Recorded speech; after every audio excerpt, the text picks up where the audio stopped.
tal? ¿Cómo estamos? Buenos días. Atención a nuestro tema de hoy porque vamos a hablar de un virus que es extremadamente contagioso. Una de las características principales de esta enfermedad es que salen ampollas. A ver, les doy una pista. En la boca, una segunda pista, en los genitales. Estamos hablando del herpes, que puede ser labial y también genital. Así que muchísima atención con este tema porque hay muchas personas que tienen esto y aún así no toman las medidas de prevención.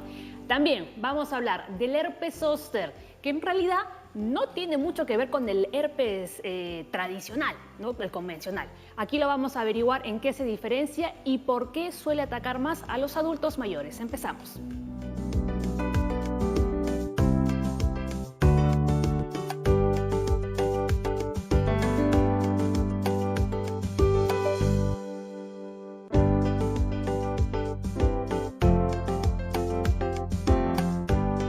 Bueno, decía que el herpes zóster suele presentarse más en los adultos mayores o afectarlos más a ellos en gran parte porque su sistema inmunológico se va debilitando con el paso de los años. Por eso hemos invitado a Pedro Salomé, geriatra, ¿no?, quien nos va a explicar muy bien todo este asunto y nos va a ayudar, ¿no?, a conocer más sobre esta enfermedad, ¿no?, que en realidad no tiene mucho que ver con el herpes en sí, viene más de la varicela. Sí, mayormente se presenta en casi todos los que hemos tenido varicela. Tenemos un alto riesgo de poder presentar en una edad mayor el herpes zóster. El herpes zóster. Muy bien. También nos acompaña Maribel Destre, ginecóloga, porque vamos a hablar del herpes genital, ¿no? Y el doctor Leslie Soto, ¿no?, infectólogo del Hospital Cayetano Heredia, ¿no?, para que nos ayude también, ¿no?, a entender más. El herpes labial me toca a mí, parece. El herpes labial, sí, bueno, ya hemos repartido los temas entonces, ¿no? Ya sabe cada uno, pero esta es una junta, así que todos tienen que hablar de todo. No, muy bien, el herpes, ¿qué contagioso? Mira, Paula, primero que nada, empezar que la familia de los herpes son varios grupos, son 8 tipos de herpes diferentes.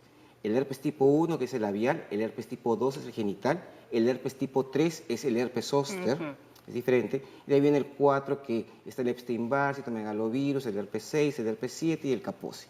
Son diferentes. Vamos a hablar de los 3 primeros.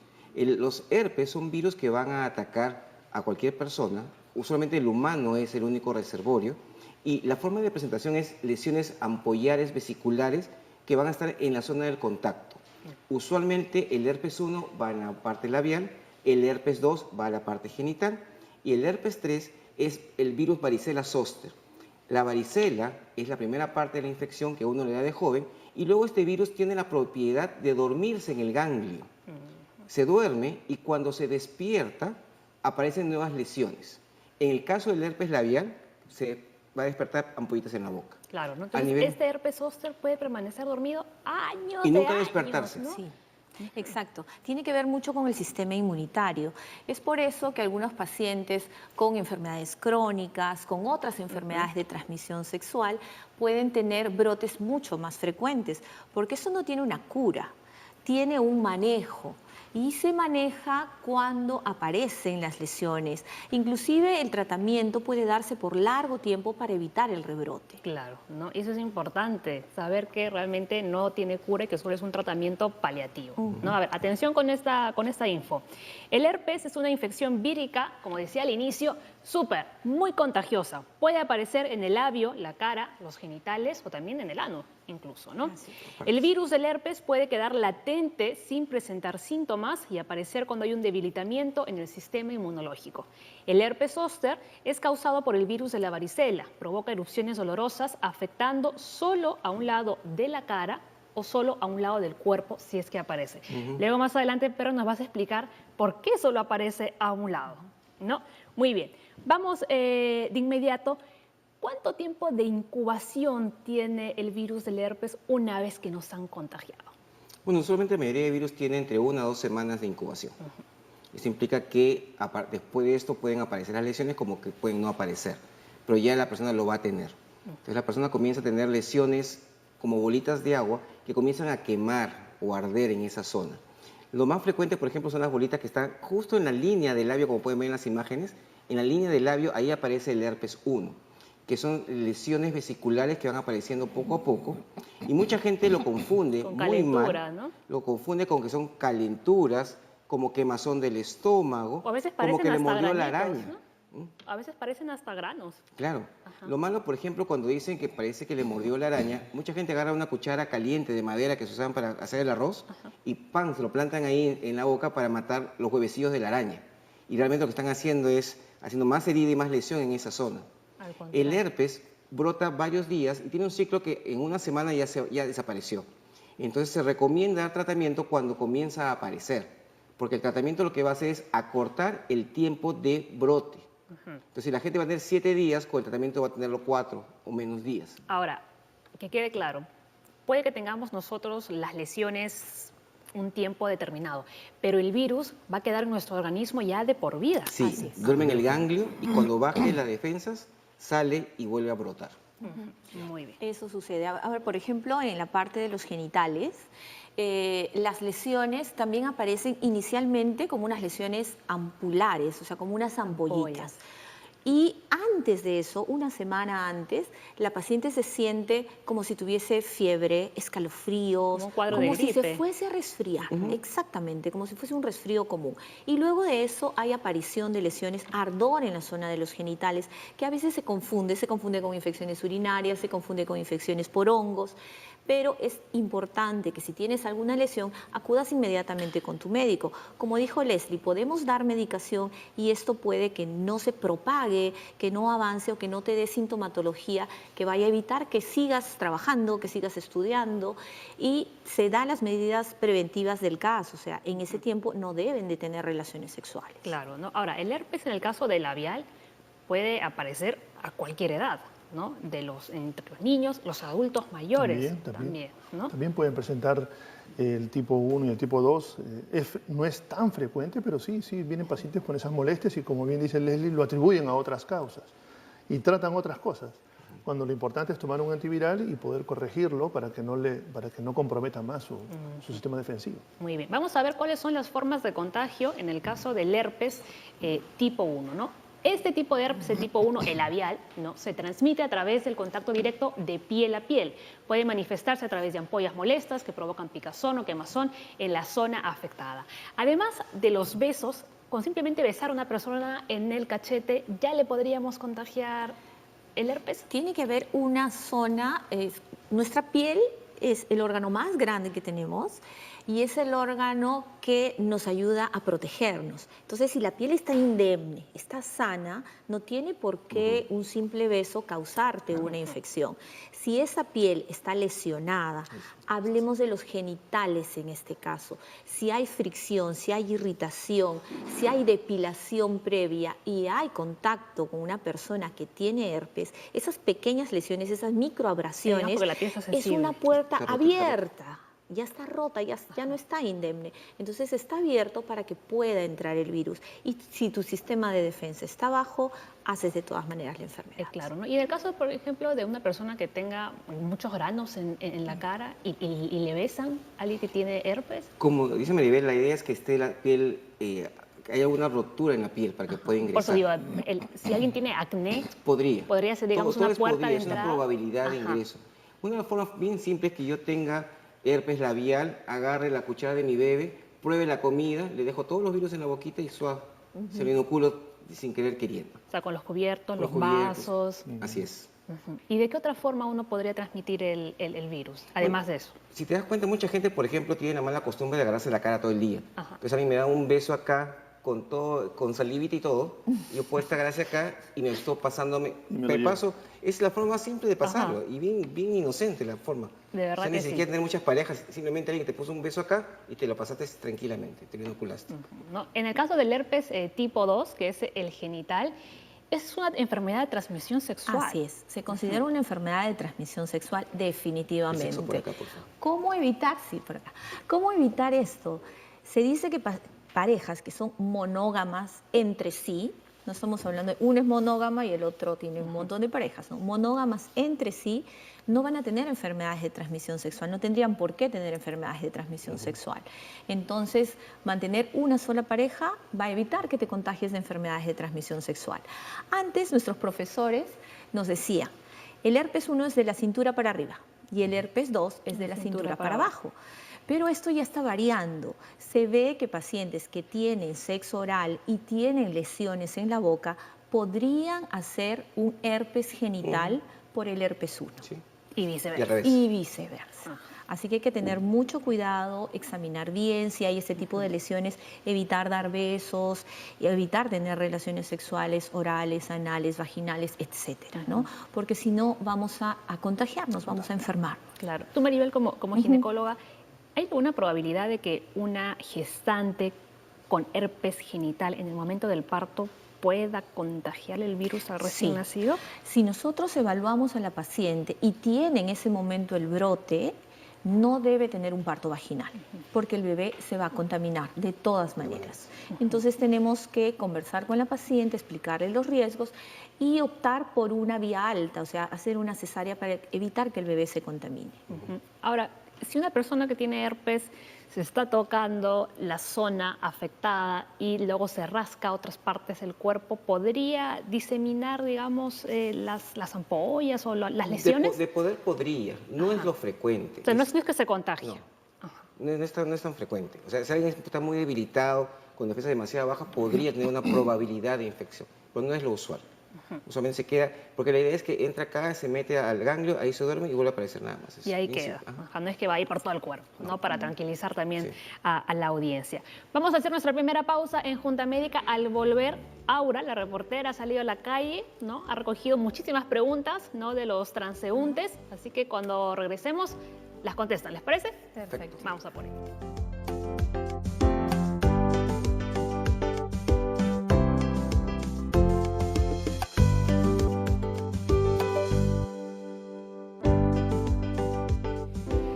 Muy bien, antes de ver la nota de Aura, hoy contamos con la visita del SAMU. Nos van a enseñar qué hacer cuando ocurre una hemorragia. Bueno, de inmediato, eso lo vamos a ver después, pero ahora mismo nos vamos con la encuesta.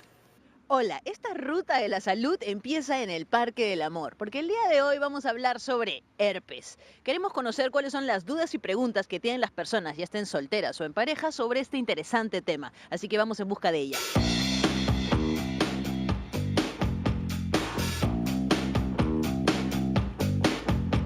Bien, para arrancar con esta ruta de preguntas me he encontrado con Mireia y con Jocelyn, que tienen ya las suyas. Cuéntanos.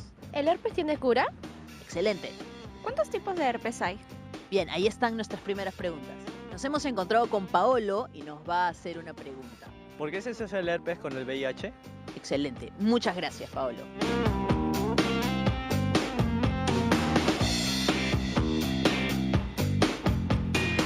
Roger, dinos, ¿cuál es tu duda?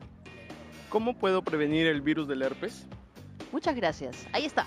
Durante esta ruta de la salud me surgió una pregunta y era ¿por qué la sobrecarga laboral o el estrés puede activar un brote de herpes? Y me encontré con Adriana que decidió responder esta pregunta. Bueno, yo soy psicoanalista y la verdad que me interesa que se conozca que en realidad somos una unidad psicosomática y que todo conflicto que tiene un ser humano puede expresarse a través del cuerpo o a través de la mente.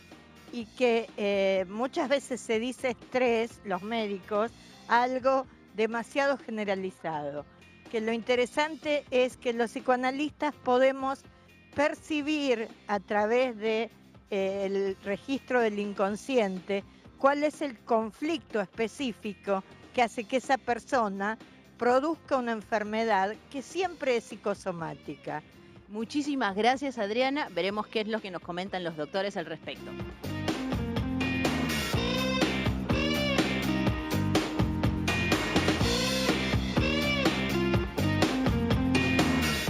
Ahora nos hemos encontrado con Rosalía, que me ha comentado que tiene 2 preguntas. Así que, Rosalía, cuéntanos.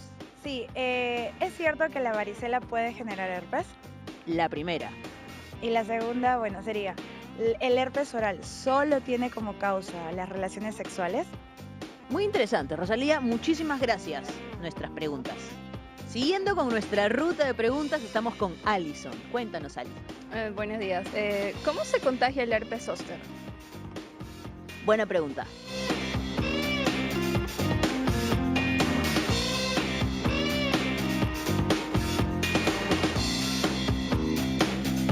Jefferson. Cuéntanos, ¿cuál es tu duda sobre el herpes? Sí, buenas. Mi duda sería, ¿el herpes puede causar otras complicaciones? Otras complicaciones. ¿Qué nos pueden contar los doctores? Jefferson, muchas gracias. Bien, para cerrar con esta ruta de preguntas, les voy a dejar una que me hizo una persona, pero que no se atrevió a decirlo frente a cámaras. Y es la siguiente. Aún así, utilizando preservativos, ¿puedo contagiarme de herpes? En esta ruta de preguntas hemos tenido estudiantes de medicina, hemos tenido psicoanalistas, así que hay un montón de preguntas que responder. Muchas gracias. Paola, regresamos al estudio. Bien, muchas preguntas ha recogido Aura. Vamos con, bueno, las dos primeras ya se habían contestado, ¿no? Los tipos de herpes que hay. Vamos con esta. ¿El herpes y el VIH está asociado? Sí, en cierta forma, porque si alguien tiene herpes genital significa que no ha tenido cuidado en sus relaciones sexuales. Eso implica que alguien que tenga una enfermedad de transmisión sexual no usa protección. Entonces, si alguien tiene herpes 2, quiere decir que no usa protección y por lo tanto va a tener sexo con otra persona y puede adquirirlo. Esa es una. Y la segunda es que el tener herpes te da una lesión, una herida, y es una puerta de entrada si tiene contacto con alguien con VIH. Entonces, por ejemplo, en África han hecho varios estudios en los cuales han hecho promoción de la salud, evitando la transmisión de enfermedades de transmisión sexual tipo herpes, y ha disminuido considerablemente la transmisión de VIH. O sea, están pegadas básicamente porque el tener una enfermedad de transmisión sexual implica no protección, por eso están ligadas. Muy bien, ¿no? Y ahora nos viene bien para unir con la otra pregunta, ¿no? Que aún así, usando preservativo, uno podría contagiar. Así es, se recomienda el uso de preservativo siempre, en cualquier relación, sea vía oral, sea vía vaginal. Pero recordemos que solamente el condón va a cubrir cierta parte, solamente el pene, y el resto de la zona de los genitales queda expuesta. Entonces, sí hay posibilidades de que a pesar del uso del condón se pueda contaminar. Pero siempre se debe usar condones. Eso no significa que no lo usen, siempre se debe usar condones. El que entre un virus dentro del cuerpo hace que todo el sistema inmunitario se altere. Entra este virus y es como entrar a al sistema de defensa y atacar el corazón. Entonces todo nuestro sistema inmunitario va a bajar. Y cuando baja, este virus le abre las puertas a clamidias, que es otra enfermedad de transmisión sexual, le abre la puerta a las tricomonas, le abre la puerta a sífilis y le abre la puerta al SIDA. Entonces, si uno tiene una enfermedad de transmisión sexual, puede tener concomitantemente otras que pueden venir si tu sistema inmunitario está bajo. Y si no te cuidas. Y si no te cuidas, exactamente. Agregado, sumado eso, no, peor. Sí. A ver, Pedro, ¿cuál quieres responder? A ver, de todas las que hemos apuntado. De ellas también quisiera yo aportar algo, ¿no? Que la gente mayor, mucha gente mayor no está acostumbrada al uso de protectores. Ah, es verdad. Entonces sucede que ellos más bien tienen siempre el temor ha sido embarazar a alguien y cuando ya no lo hay, se exponen, ¿no? Y ahí también hay que recalcarles a ellos que deben tener mucho cuidado con estos dos tipos de herpes. Importante, importante. Muy bien, vamos a ver cuando hablamos de los tipos de herpes, ¿dónde pueden presentarse? ¿Dónde pueden aparecer las lesiones? A ver, en el herpes tipo 1, que es el oral, a ver, en los labios, la lengua, la garganta, la cara y también en el cuello. Claro, el herpes tipo 1 es el herpes oral. Usualmente el 90% de herpes en la boca es tipo 1. El 10% restante va a la parte genital. Entonces, se puede haber, como actualmente puede ser relaciones sexuales, como digo yo siempre, arriba, abajo, derecha, izquierda, por todas partes. Entonces hay contaminación a nivel genital, a nivel de labios. Y si hay sexo oral, puede haber pues la lengua comprometerse, el esófago se puede comprometer, los carrillos, la parte externa de la boca, toda esta zona que está acá en contacto con la parte genital. ¿Y los síntomas van a ser los mismos? Siempre aparecen las lesiones como heridas, como vesículas, pero en la parte interna, que hay mucosa, lo que hay son como aftas, entre comillas, que van a ser muy dolorosas y con antecedentes pues, de que ha habido previamente contacto con alguien que tenga herpes. Perfecto, muy bien. Vamos a ver ahora el siguiente cuadro, ¿no? Donde aparece el herpes tipo 2, el genital.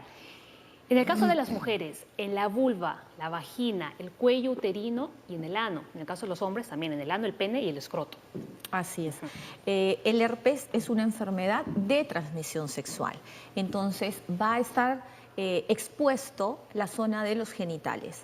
cuando esta enfermedad no se da un manejo, porque no vamos a hablar de tratamiento, porque ya sabemos que no hay tratamiento, no se da un manejo, estas se pueden contaminar secundariamente. Es decir, empezó como un virus, se hizo una lesión y esta lesión por el área, recordemos que ahí está la vagina, que la vagina no es estéril, está el ano donde salen las deposiciones, entonces esta lesión puede contaminarse secundariamente y la paciente puede requerir no solamente para evitar la replicación del virus, sino también antibióticos paralelamente. Entonces es importante detectarlo a tiempo para evitar la sobreinfección. Y es más doloroso. Es más En doloroso. la mujer es más doloroso porque cuando una herida se infecta, ahí viene el dolor más intenso. Y recordemos que esto es un virus, o sea, va a la zona de los nervios. En la parte externa, donde están las terminaciones nerviosas, ahí es donde produce el daño. Entonces, el dolor no va a ser un dolor como el que te da una vaginitis por hongos, una vulvitis, una inflamación externa. No, es un dolor mucho más urente, mucho mayor y que te produce mucho, mucho ardor. Pedro. En el tema del virus que afecta la cavidad oral, tener cuidado específicamente, hay personas mayores que están al cuidado de gente joven, de cuidadores, que podrían tener este cuadro. Habría que ellos tener el cuidado suficiente de no tener el contacto con estas personas que están asistiendo. Y también mucho se sugiere el lavado de manos, aunque el virus es muy lábil, no va a estar mucho tiempo en otra área, pero sí tener los cuidados higiénicos necesarios cuando se atiende a una persona mayor y uno es portador de este virus. Claro. Y hay que evitar, los abuelitos a veces, por el cariño que tienen a los nietos, les dan besito, y eso no se debe de hacer, darle beso en la boca a los pequeñitos. Entonces, como decíamos hace un ratito, en los dos extremos, ¿no? En los niños o en los adultos mayores son más sensibles de contaminarse. Entonces, hay que evitar estar dando besitos en la boca a nuestros hijitos, ¿no? A nuestros nietecitos. Muy bien, lección aprendida. Vamos con esta información. Es posible que los síntomas se agudicen o reaparezcan en épocas de estrés, durante la menstruación o por los cambios de temperatura. ¿Esto es verdad? Sí, es muy cierto. Los factores de estrés en general disminuyen nuestro sistema inmunitario. Las enfermedades de fondo, enfermedades crónicas de fondo, tratamientos con corticoides, nos van a dejar expuestos a poder infectarnos con cualquier enfermedad, no solamente con los virus. La menstruación por los cambios hormonales, esa zona con las toallas higiénicas, calor, todo eso puede influir para deteriorar la zona, hacerla más sensible y que podamos contaminar. En el caso de que una persona ya tenga el virus del herpes, cuando ocurren, por ejemplo, estos cambios en la temperatura, cambios hormonales, el estrés, ¿podrían reactivar nuevamente? Claro. Que haya un rebrote. Sí, un grupo que se ve mucho esto son los estudiantes, por ejemplo. Muchos estudiantes que tienen herpes labial cuando empiezan en la etapa de los parciales, que están muy estresados, puede ver los rebrotes. Entonces tú vas a ver mucha gente con su cremita encima para evitar que no se vea estéticamente mal y que están en estas cosas. Entonces la idea es siempre tratar de que el estrés, que es normal en cualquier persona, no nos invada tanto. Porque si yo tengo el herpes de fondo, va a aparecer tanto a nivel genital como a nivel oral. Muy bien, ¿no? Vamos a ver ahora los síntomas, ¿no? Porque como decíamos al inicio, quizás la característica principal, cuando hablamos de un herpes, ¿no? Automáticamente lo relacionamos con las ampollas que suelen salir, ¿no? Pero a ver, puede haber, antes de que salgan las lesiones, ¿no? Hormigueo, dolor o picazón en los labios, estamos hablando del herpes labial, llagas o ampollas y también inflamación de ganglios. Sí, hay gente que siente ya que le está picando, que le está hormigueando, que le quema un poco y ya ha tenido justo en esa zona herpes previamente y ya sabe que ahí le va a salir y es justo el momento que podemos darle la medicación para evitar que el brote sea grave. Esa es una señal, ¿no? Sí. Y además también, como decía Maribel, puede aparecer un cuadro, ¿no? Como que de gripe, de resfrío, ¿no? Y vemos aquí en la siguiente imagen, ¿no? Podría haber incluso hasta una falta de apetito también, Sí, ¿no? ¿verdad? ¿No? Fiebre, pérdida de apetito, dolor de garganta. Te da síntomas generales, Ajá. ¿no? Como que no son tan específicos. Y ya cuando brota, dice Ahí uno, ya. ¿no? Ah, aquí empezó, ahí empezó la enfermedad hace una semana o 10 días. Muy bien, ahora vamos a ver los síntomas en el caso del herpes genital. ardor al orinar, picazón, dolor, agrupamiento de ampollas, úlceras, las costras. Las costras deben de ser al final, ¿no? Final. Cuando ya Sí. se seca la lesión. La lesión, exacto. Y dimos medicación, porque si esta persona no tiene una medicación va a demorar muchísimo más y por el área se puede contaminar, ¿no? Y sí, en la zona de los genitales hay que ver cuando hay molestias al orinar, hay que investigarlo bien, porque podría ser, la paciente puede pensar que es una infección urinaria. Entonces, ¿es al inicio de que salga la pilita o es al final? Entonces hay que investigar bien esto y revisar los genitales. A veces el excesivo vello púbico no permite ver las lesiones.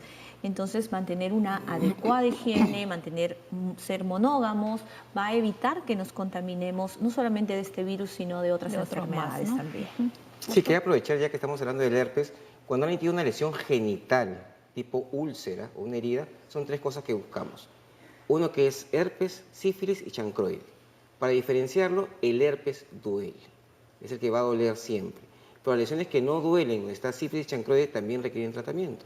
Por lo tanto, una lesión a nivel genital es urgente que vaya al médico para que sea visto. Y algo importante en gente mayor. La gente mayor a veces no, por diversos temas, puede ser un diabético, no tiene mucha sensibilidad. Es verdad. Y pasa desapercibido. Sí. Entonces, cuando recién ve la lesión, como dice Leslie, recién va a acudir.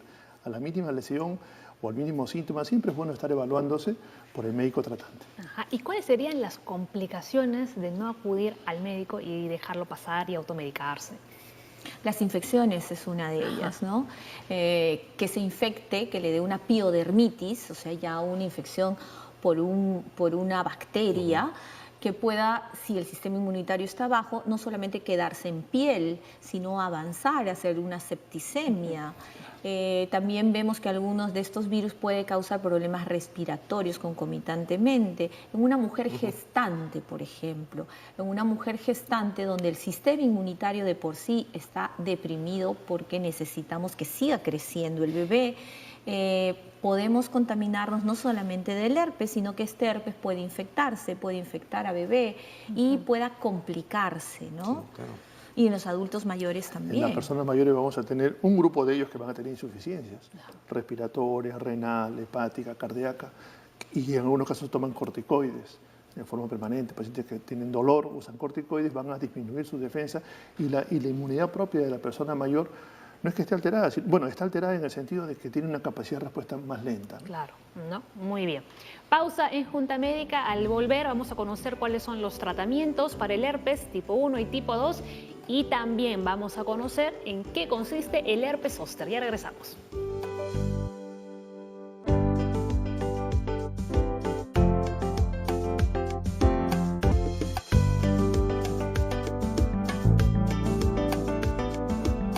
Continuamos con el programa. A ver, antes de ir con el herpes zóster, los tratamientos, ¿no? Para cerrar, el herpes tipo 1 y el tipo 2. Bueno, el tratamiento existe, como son virus, son antivirales, y el antiviral lo que va a hacer es acortar el tiempo de presentación. No va a matar al virus, sino que el virus se va a multiplicar más rápidamente, y como son menos cantidad, es menor tiempo. Tenemos ahí clásicamente el aciclovir, y actualmente se usa mucho valaciclovir en la parte del herpes 1, donde valaciclovir se da menos veces al día y también es bien tolerado. Pero sin embargo, ambos me van a limitar el tiempo y disminuir la progresión de estos.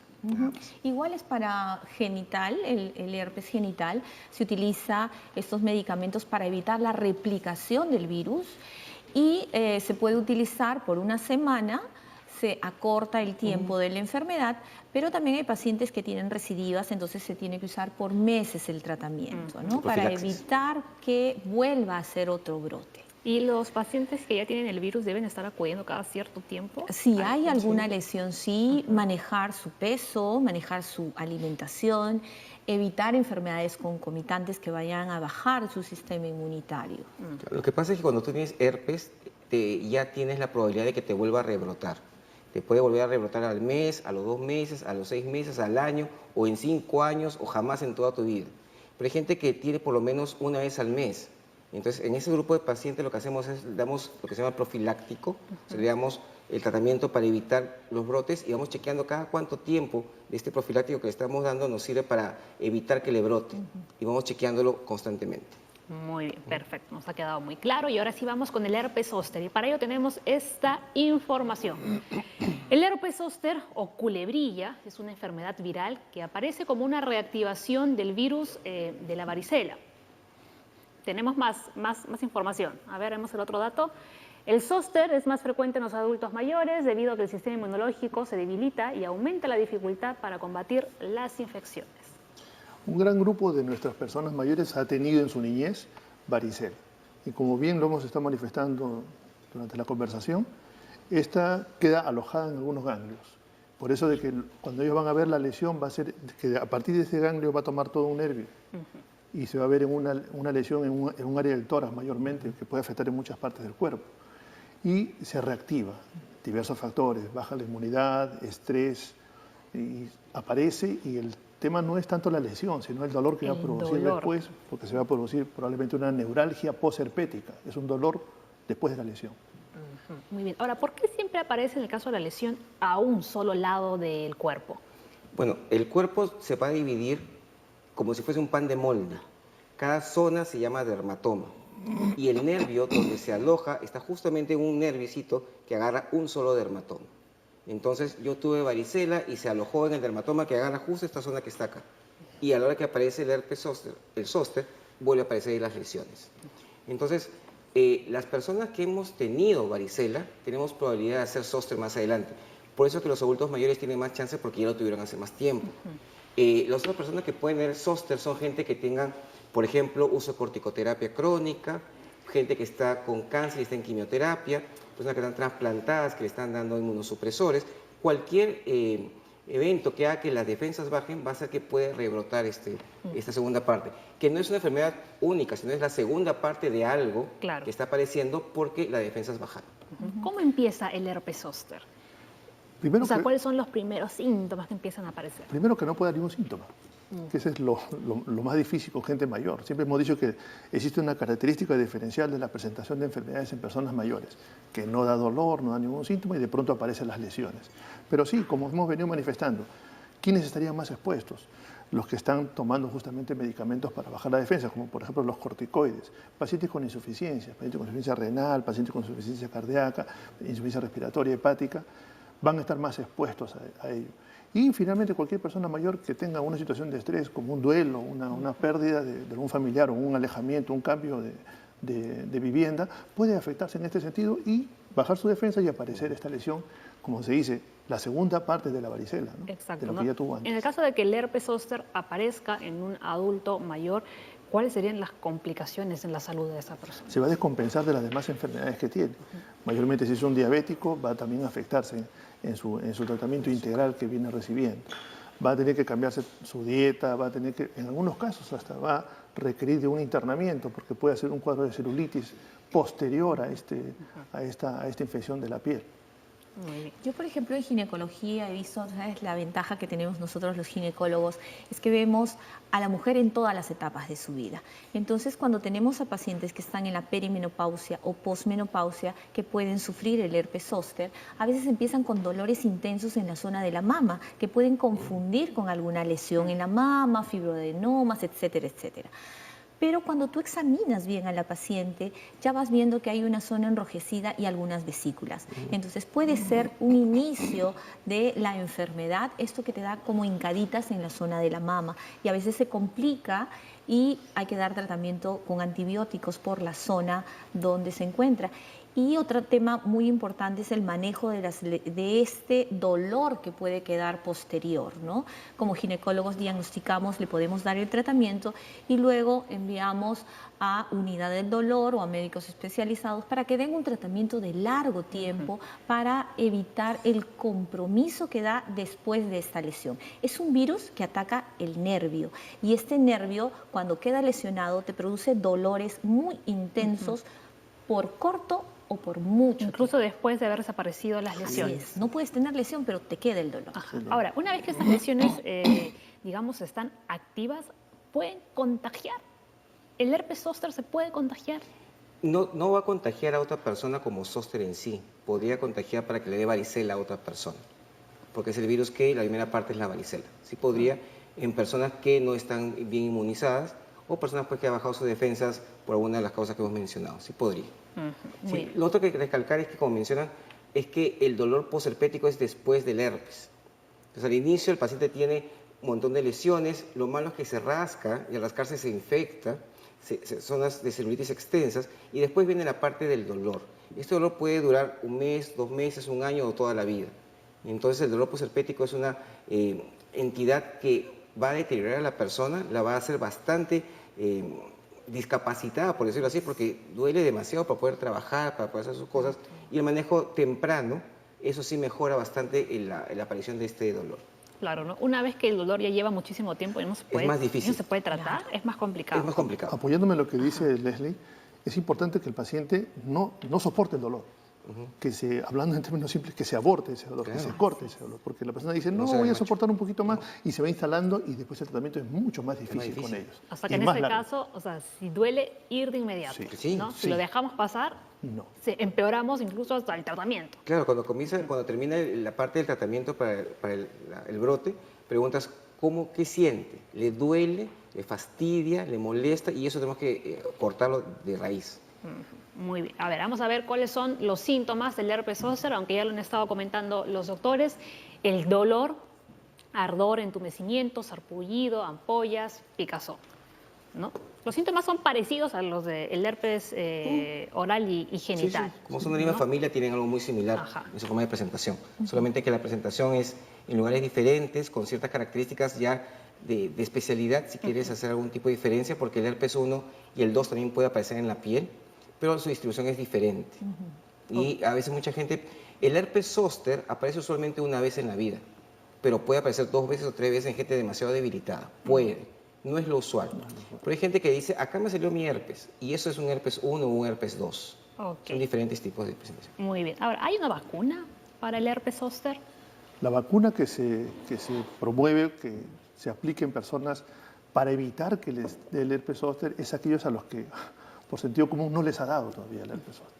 Pero solemos ver que a personas que ya les dio, les indican esta vacuna, lo cual no es tan correcto. Lo correcto es si yo he tenido varicela y ya estoy llegando a una edad mayor y tengo problemas de diabetes o voy a hacer próximo programado una cirugía, sería lo mejor protegerse con la vacuna.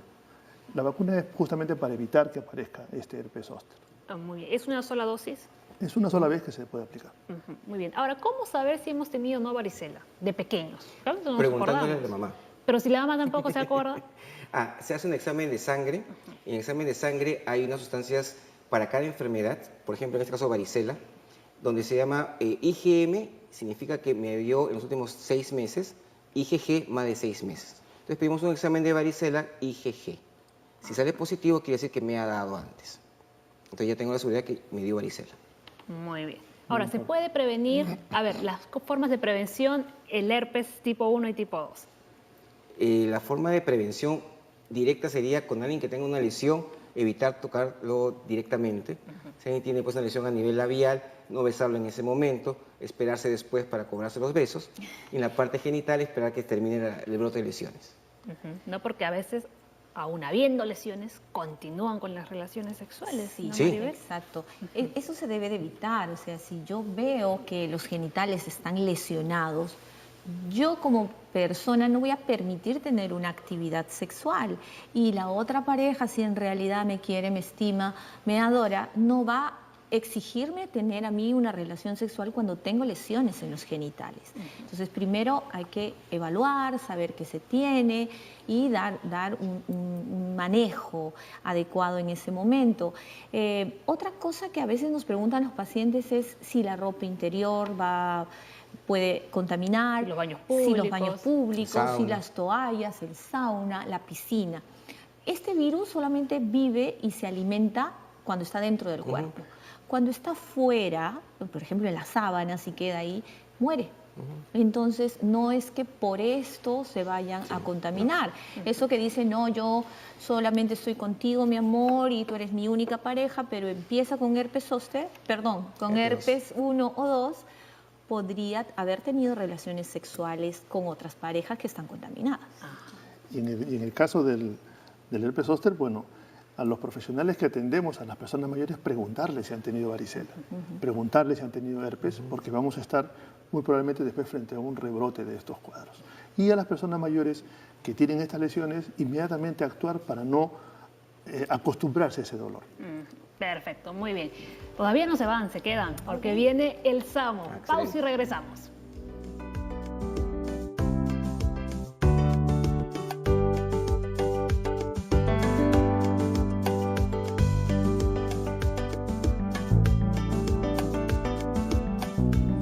Le damos la bienvenida al doctor Carlos Malpica, que me trabo con su apellido, especialista en emergencias, así también como a Hernán y a María, ¿no? Porque hoy vamos a aprender qué debemos hacer cuando hay una hemorragia, ¿no, doctor? ¿Cómo está? Sí, exactamente.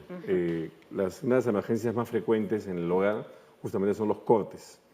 Y lo que tenemos va a generar como consecuencia un sangrado. Los sangrados son básicamente de dos tipos, ¿no? El arterial y el venoso.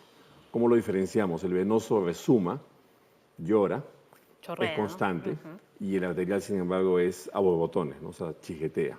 O sea, ambos, si no se controlan, son peligrosos. Muy bien. Entonces, vamos a poner, acá tenemos la lesión, y la primera medida equivocada es que colocamos, por ejemplo, una gasa, un apósito, para tratar de controlar el sangrado. Ya, eso es lo que no debemos hacer. Lo que no debemos hacer es colocarlo, sí. Lo que no debemos hacer es retirarlo para colocar uno nuevo, porque lo que se intenta hacer es que se genere una malla. Hay un proceso de la coagulación y que genere una malla de fibrina. Entonces, cada vez que retiramos la gasa, lo que estamos es empezando el ciclo nuevamente y por eso nunca va a parar. Entonces, ¿qué hacemos si colocamos una gasa y la gasa ya está a tope? Se empapa, colocamos una segunda. Encima. Encima. Ah, muy montamos, bien. seguimos y una tercera incluso. Entonces, esa es una primera medida. La segunda medida, digamos, sería hacer compresión directa con la mano. Si a pesar de eso continúa resumando, habría que colocar un vendaje. Pero no es el vendaje del esguince o de la luxación. Del 8 que habíamos visto. Podemos hacer la misma técnica, el 8, que es fácil de hacer. La diferencia sería que hay que meterle un poco más de presión. Hay que tirar un poco más la venda. O sea, aquí sí ajustamos. Aquí sí que ajustar. O sea, no que genere dolor, pero sí que deje firme el apósito y sobre todo que haga una compresión. Muy bien. Y al final, la tercera medida, ¿no? Hay que hacer un vendaje, no hay apuro. Lo que hay que hacerlo es firme, que el apósito quede fijado sobre la zona de la herida. Y la tercera medida al final sería llevar esa extremidad a la altura del corazón, para que no haya un efecto de vasos comunicantes o de gravedad. Ajá. Y dependiendo del corte, la gravedad del corte, acudir, ¿no?, al médico para que puedan coserlo. Lo que pasa es que si una herida, digamos, tiene más de 1 centímetro, está en una zona de extensión, se ve los tejidos dentro, uno mueve la mano y se ve el músculo adentro o se ve la grasa, esa herida es altamente probable que requiera una sutura. La sutura es recomendada porque va a permitir la mejor cicatrización y sobre todo va a evitar que esto se vaya a infectar, que es una complicación frecuente, es la que tenemos que evitar. Si el sangrado se detuvo, en ese momento solamente lo que hay que hacer es esperar que haga un buen coágulo. A veces lavamos y nuevamente retiramos el coágulo. Entonces después haremos la limpieza de la zona con agua y jabón, pero en ese momento lo importante es evitar el coágulo. Y finalmente llevamos la extremidad sobre la altura del corazón. Ahora, hay una práctica que se desalienta, que es el uso del torniquete. Oye, muy extendida además. Sí, lo que pasa es que eso sale mucho en las películas y sale en televisión. Entonces, lo primero que uno piensa, así como dicen, hay un parto, vamos a calentar agua, que nadie sabe para qué caliente el agua, igual, vamos a hacer torniquete, hagamos torniquete. Entonces, en el tema del torniquete, lo importante es tener en cuenta que quien aplique el torniquete tiene que ser una persona entrenada. O sea, porque el torniquete tiene una técnica de colocación e incluso hay que registrar la hora, hacer el retiro para que haya flujo y después nuevamente ajustarlo. Incluso no es que yo rompa un pedazo de tela y lo amarro ahí, la ¿no? intensidad del ajuste incluso también tiene una técnica. Entonces, en este caso lo que desalentamos es al uso no uso del torniquete, no debemos usarlo. ¿Por qué? Porque muchas veces se improvisa y se improvisa con elementos no adecuados. Se usan, por ejemplo, cables de luz, alambres, el cinto de la correa, ¿no?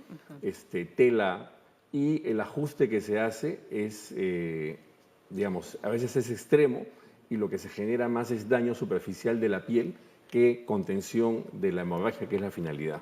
Y una Entonces, infección también podría ser. Por supuesto. Entonces, lo que se ha visto es que hay muchas más complicaciones como consecuencia de usar mal el torniquete que usándolo de manera correcta. Entonces, usted, por ejemplo, ¿qué nos recomendaría si uno se corta en la calle y no tenemos estos elementos a mano? Hacer compresión directa, por último, lo que más pueden tener una toalla higiénica también, por ejemplo. O sea, a veces hay toallas que las mujeres tienen en su bolso, se puede usar. La toalla higiénica absorbe muy bien el sangrado. El papel higiénico no tanto porque se despedaza. Se deshace. Pero si no hay otro elemento, se tendría que usar papel higiénico. Tampoco recomiendo el algodón, porque lo que explicamos la semana pasada de los filamentos, ¿no? De los filamentos. Hay gente que a veces en los cortes de dedo usa charol o le pone igual pasta dental. Si es que esa herida, les digo, sigue resumando y la compresión durante un par de minutos continúa sangrando, va a requerir ser trasladado a un hospital y ser evaluado por un médico y posiblemente requiere una sutura, ¿no? Y nuevamente, si usted, por ejemplo, tiene un corte, ¿no?, de mayor gravedad, puede llamar al 106. 106 del SAMU. 106, puede acudir el personal del SAMU, ¿no?, a brindarles la ayuda necesaria. Doctor Malpica, como siempre, una vez más, muchísimas gracias por haber estado en el programa. La verdad que son de muchísima ayuda todos sus consejos, ¿eh? Porque si se han dado cuenta, todos los consejos que nos da el doctor, que es lo que no debemos hacer, es justamente lo que hemos estado haciendo. A veces es lo más importante, el no hacer que hay que hacer. Exacto, muy bien, ¿no? Así que muchísimas gracias, María, ya puedes bajar el brazo. Y a Hernán también por habernos enseñado cómo debe ser la colocación de las gasas y también de la venda. Doctores, nos vamos. Esto ustedes sí lo saben hacer, ¿no? Sí. Pero ya saben, el torniquete ese no, así nomás, mejor no hacerlo, ¿no? Nos hace más daño que beneficio. Muy bien. Nos vamos. ¿Alguna conclusión final que quieran hacer sobre nuestro tema del día? Bueno, la enfermedad del herpes virus es una enfermedad bastante frecuente, mucha gente la padece. La idea es que bajemos nuestro estrés, busquemos una ayuda médica de todas maneras. Los hospitales estamos prestos a atenderlos. La idea es que una lesión que aparezca siempre debe buscar un profesional, porque esta lesión, a la hora que desaparece, puede dejar secuelas y eso es lo que tenemos que evitar. Muy bien. Maribel. Evitar enfermedades de transmisión sexual, ser monógamos, acudir inmediatamente a tu médico ante cualquier lesión en los genitales y si estás embarazada, hacer tus controles prenatales estrictos. Perfecto. ¿Y Pedro? Registrar en los antecedentes si es que han tenido varicela de jóvenes y si es que han tenido herpes zóster en una oportunidad anterior. Muy bien, ya ha quedado clarísimo. Muchísimas gracias por habernos acompañado. Que tengan un buen día. Chao.